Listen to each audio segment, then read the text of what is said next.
बिस्मिल्लाहिर्रहमानिर्रहीम। अस्सलाम वालेकुम स्टूडेंट्स। आज की मेरी वीडियो जो है वो 8 क्लास के स्टूडेंट्स के लिए है, जिसमें मैंने 8 क्लास का एक पेपर अटैम्प्ट किया है और उसमें मैं आपके साथ शेयर करूँगी ऐसी प्रेजेंटेशन स्किल जिससे आप यूज़ करके बहुत ज़्यादा जो है वो अच्छे मार्क्स गेन कर सकते हैं और आपकी जो है वो मैट्रिक और इंटरमीडिएट लेवल के लिए प्रैक्टिस भी बहुत अच्छी हो जाएगी। अक्सर ये क्वेश्चन होता है कि मैथ और बाकी जो साइंस सब्जेक्ट्स होते हैं उनमें फुल मार्क्स जो है वो गेन करना बहुत ईजी है, लेकिन उर्दू इस्लामियात और पाक स्टडी के पेपर में फुल मार्क्स नहीं आ सकते। तो स्टूडेंट्स मैं आपके साथ शेयर करूँगी ऐसी प्रेजेंटेशन स्किल जिसे आप यूज़ करके उर्दू में भी फुल मार्क्स गेन कर सकते हैं और इनकी आपने प्रैक्टिस करनी है ड्यूरिंग होमवर्क, ड्यूरिंग टेस्ट, ताकि बहुत अच्छी तरह से जो है आपकी इन स्किल्स की प्रैक्टिस हो जाए, ताकि बहुत अच्छी तरह से आपकी इन स्किल्स की प्रैक्टिस हो जाए। चलिए स्टार्ट करते हैं। स्टूडेंट इसमें जो है टोटल 10 to 12 क्वेश्चन होते हैं। एक ऑब्जेक्टिव पार्ट होता है जिस पे MCQs होते हैं 10 मार्क्स के। वो सबसे पहले स्टूडेंट सॉल्व करते हैं। वो MCQs क्या होते हैं, वो MCQ सब्जेक्ट से भी रिलेटेड होते हैं, मीन्स चैप्टर से रिलेटेड भी होते हैं और उनमें ग्रामर का पोर्शन भी होता है। ठीक है, थोड़ा सा वो 10 मार्क्स के होते हैं, तो वो हमने ऑब्जेक्टिव पेपर पर ही अटैम्प्ट करनी होती है। उसके बाद आगे हमारे पास सवाल नंबर 2। सवाल नंबर 2 के बाद जितने भी क्वेश्चन होते हैं वो सारे हमने जो है वो आंसर शीट पे अटेम्प्ट करने होते हैं। आंसर शीट हमें मिलती है और हमारी जो सारी स्किल है वो इसी पे होती है। आंसर शीट हमें मिलती है और जो सारी हमारी स्किल है वो आंसर शीट भी चेक होती है कि कितनी ज़बरदस्त हमने इसकी प्रेजेंटेशन की है। सबसे पहले स्टूडेंट आपने अपना इंट्रोडक्शन देना है और मैं बार बार यही कहती हूँ कि इंट्रोडक्शन जो है वो बहुत ज़्यादा लेंथी करने की ज़रूरत नहीं है। आपने बस क्या अपना नाम मेंशन करना है, क्लास, सेक्शन, मजमून। कुछ स्टूडेंट इतना लंबा जो है वो अपने स्कूल का नाम भी लिख लेते हैं, टीचर का नाम भी लिख देते हैं और उसके अलावा भी जो सारा अपना इंट्रोडक्शन देना शुरू कर देते हैं और पूरा पेज जो है वो फिल कर देते हैं। पूरा पेज फिल करने की ज़रूरत नहीं है, माइनस इंट्रोडक्शन जो है वो इनफ होता है। ठीक है स्टूडेंट, सबसे पहले मैंने यहाँ पे जो है वो मार्जिन लाइन लगी है। मार्जिन लाइन मैंने 604 मार्कर का यूज़ किया, सिंपल 604, एंड जो है वो कटिंग पेन के साथ मैंने सारा पेपर जो है वो अटैम्प्ट किया है। आपको मैं बता रही हूँ टाइम। इंट्रोडक्शन के बाद हम करेंगे एंडिंग लाइन, हम ड्रा करेंगे। उसके बाद हम सवाल नंबर 2 की खूबसूरत सी हेडिंग यहाँ पे मैंने दी है और उसके बाद नीचे मैंने उसकी मार्जिन लाइन जो है वो ड्रा कर दी है, अंडरलाइन कर दिया उसको। उसके बाद सवाल नंबर 2 में सबसे पहले हमारे पास आएगा अल्फाज मैनी, जिसको हम अल्फाज मुतरादिफ भी बोलते हैं। सेपरेशन मैंने कर ली है पेज। सवाल नंबर 2 में स्टूडेंट हमने अल्फाज मैनी, अल्फाज मुतरादिफ जो है वो सॉल्व करने हैं। बहुत इंपॉर्टेंट क्वेश्चन है। इसमें आपने पेज की सेपरेशन कर ली है, बहुत खूबसूरत सी आपने स्केल के साथ मार्जिन लाइन ड्रा करनी है। एक साइड पे आपने अल्फाज की हेडिंग देनी है और दूसरी साइड पे आपने मानी मुतरादिफ की 604 मार्क के साथ हेडिंग देनी है। और जो अल्फाज हैं वो आपने मार्कर से ही लिखने हैं। एक एक लाइन स्किप करने के बाद आपने नेक्स्ट अल्फाज लिखना है और उनके बिल्कुल सामने आपने कटनी पेन के साथ उनका आंसर लिखना है।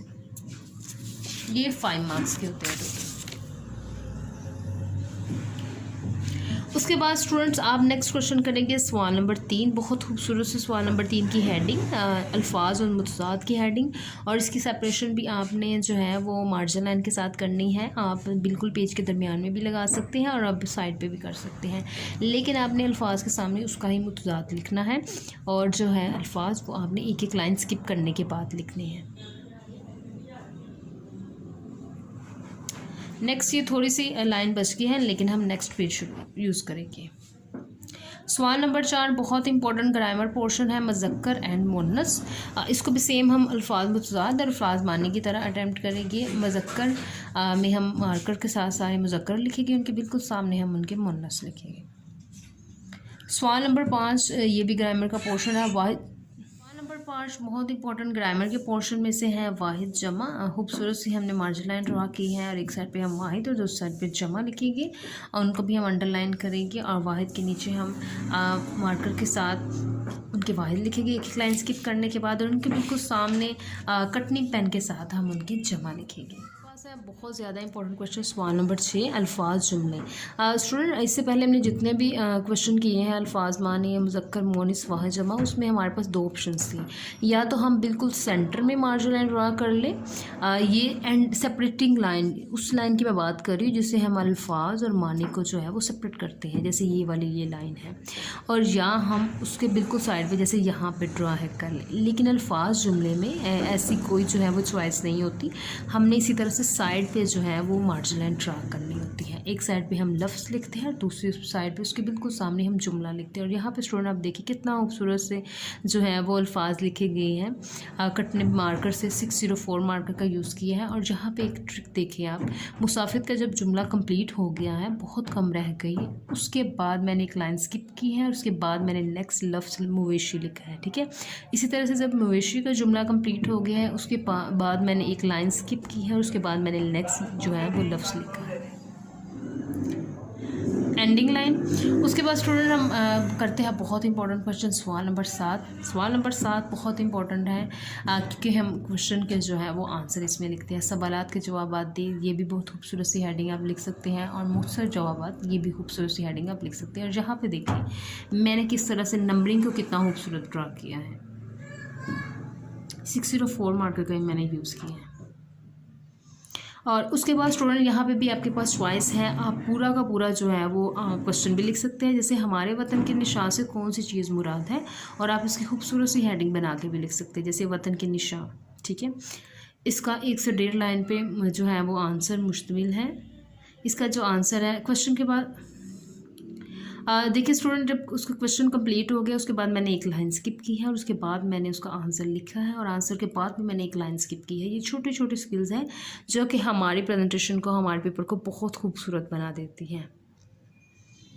बहुत ज़्यादा कंजस्टेड इस तरह से पेपर नहीं लगता। और राइटिंग बेशक आपकी इतनी अच्छी नहीं है, लेकिन अगर आप इन स्किल्स का यूज़ करेंगे तो आपका पेपर उतना ही खूबसूरत लगेगा जितना कोई बहुत खूबसूरत राइटिंग वाले स्टूडेंट का होगा। एक के बाद मैंने नेक्स्ट जो है वो क्वेश्चन नंबर 2 किया है, उसकी खूबसूरत से यहाँ पे मैंने हेडिंग दी है। उसके बाद उसकी स्टेटमेंट लिखी है, बम धमाका करने वाले कौन लोग हैं। उसके बाद दोबारा एक लाइन स्किप की है और उसके बाद मैंने उसका आंसर लिखा है।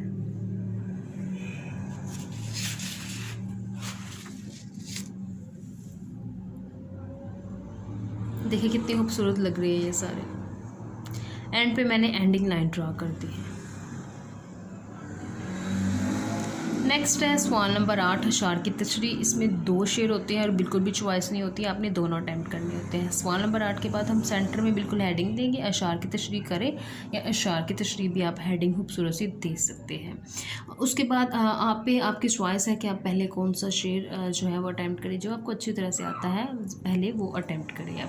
पहले स्टूडेंट ने फर्स्ट शेर किया है, फर्स्ट की हेडिंग दी है शेर, उसके बाद खूबसूरत सा कटनी मार्कर के साथ शेर लिखा है, उसके बाद तशरीह की हेडिंग दी है। और स्टूडेंट क्योंकि ये 8 क्लास का पेपर है इसलिए हम इसमें बिल्कुल भी हवाला, मतन, मुसन्निफ़ का नाम, सबक का उन्वान, हल लुगत वगैरह नहीं करेंगे, बल्कि सिंपल सी हम जो है वो इसमें इसकी तशरीह कर देंगे। पैराग्राफ की फॉर्म में काफ़ी है इतनी तशरीह,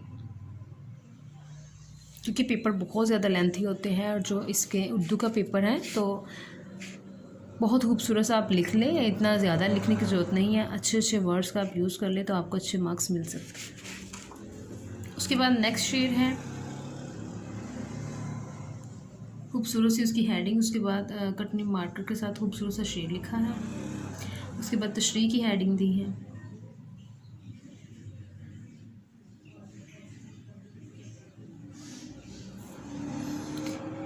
और एंडिंग लाइन। स्टूडेंट इसके बाद हम आ जाते हैं खुलासा। सवाल नंबर 9, खुलासा। कटनी मार्कर के साथ खूबसूरत सी हेडिंग दी है खुलासा की बिल्कुल सवाल नंबर के नीचे, और सेंटर में लांस नाइक लाल हुसैन का जो खुलासा है इसकी खूबसूरत सी हेडिंग दी है। और उसके बाद एक ही पैराग्राफ की फॉर्म में 1 पेज का स्टूडेंट ने खुलासा लिख दिया है, और ये इनफ है 1 पेज का।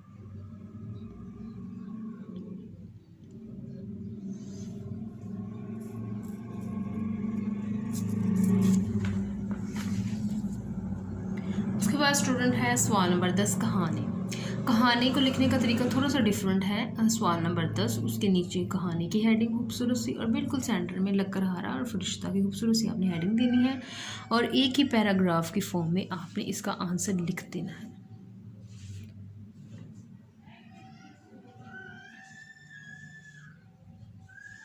एंड पे स्टूडेंट आप देखिए इसका नतीजा जो है वो अपने मार्कर से लिखना है, और इसके बिल्कुल सामने इसका नतीजा लिखना है, जो इत्फाक में बरकत है इसका नतीजा है।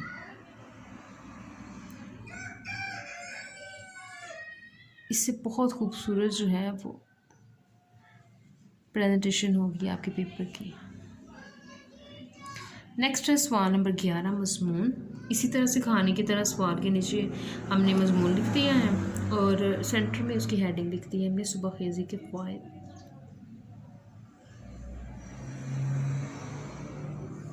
सबसे पहले मैंने एक पैराग्राफ लिखा है मजमून का, उसके बाद मैंने शेर लिखा है। ये आपकी चॉइस है, आप शेर लिख भी सकते हैं और स्किप भी कर सकते हैं।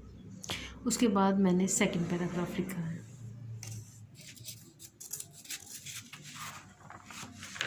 और ये जो है इतना सा मजमून काफ़ी है 8 क्लास के स्टूडेंट्स के लिए।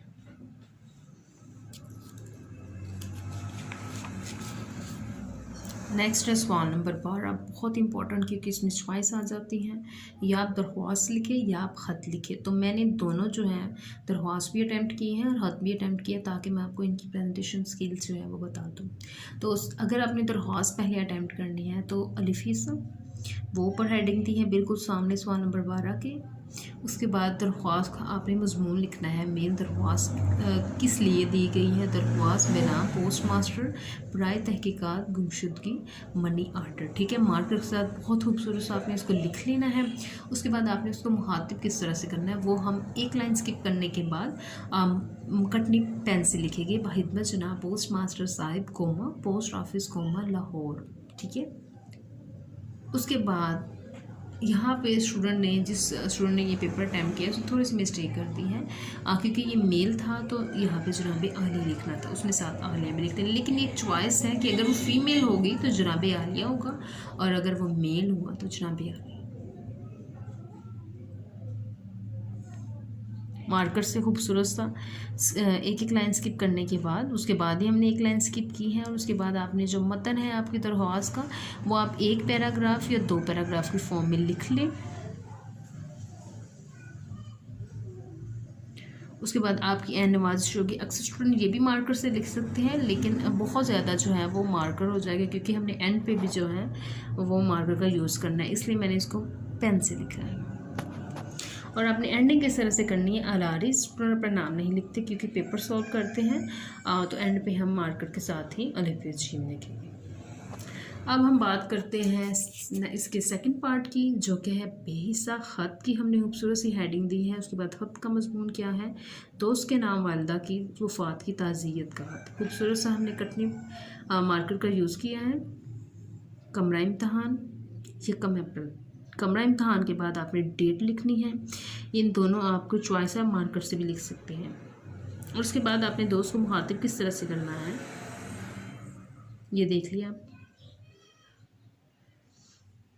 पोजीशन देख ली हमने। कमरा इम्तहान 1 अप्रैल जो है वो डेट पेज की किस साइड पे लिखा है और हमने मुखातिब जिसको करना है वो बिल्कुल पेज के सेंटर में और इसके नीचे ही हमने यहाँ पे लिख दी है अस्सलाम वालेकुम। और उसके बाद एक या एक से ज़्यादा पैराग्राफ की फॉर्म में हम ख़त का मतन लिख देंगे।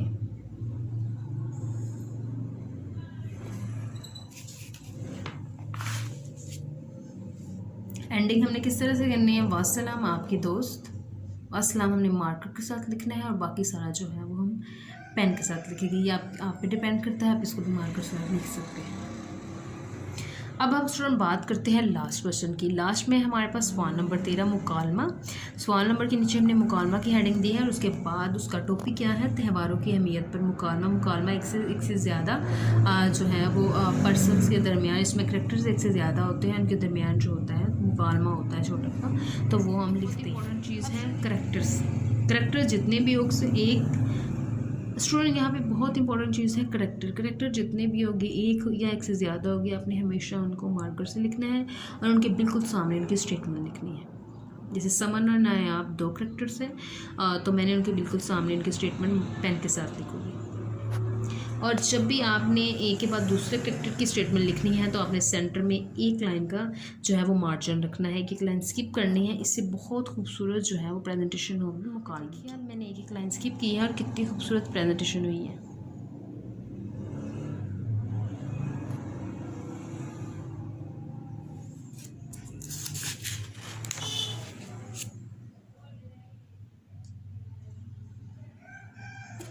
स्टूडेंट इसके साथ ही हमारा 8th क्लास का जो है वो उर्दू का पेपर किस तरह से अटेम्प्ट करें, ये वीडियो हमारी कंप्लीट हुई और मुझे उम्मीद है आपने अच्छी तरह से सारी प्रेजेंटेशन स्किल्स देखी होगी और आप उसको फॉलो भी करने हैं। सबसे इम्पॉर्टेंट चीज़ स्टूडेंट इसके साथ ही मेरी जो आज की वीडियो थी वो कंप्लीट हुई, जिसमें मैंने आपके साथ शेयर किया है कि 8th क्लास के स्टूडेंट किस तरह से अपने जो है वो डेली के होमवर्क और टेस्ट वगैरह में प्रेजेंटेशन स्किल यूज़ कर सकते हैं, ताकि मैट्रिक और इंटरमीडिएट लेवल के लिए उनकी बहुत अच्छी प्रैक्टिस हो जाए। उस लेवल पे नॉलेज के साथ साथ प्रेजेंटेशन बहुत ज़्यादा मैटर करती है और आप उर्दू, इस्लामियात और पाक स्टडी के ईजी से सब्जेक्ट्स में फुल मार्क्स भी गेन कर सकते हैं, जिससे आपका मेरिट जो है उस पर अच्छा खासा इफेक्ट होता है। ठीक है, उम्मीद है मुझे आपने अच्छी तरह से मेरी वीडियो को देखा होगा और जो स्टूडेंट मुझे फॉलो करते हैं मुझे उम्मीद है कि वो मेरी प्रेजेंटेशन स्किल्स को ज़रूर जो है वो यूज़ करेगी और इनकी बहुत अच्छी सी आप प्रैक्टिस भी करेगी। अल्लाह हाफिज़।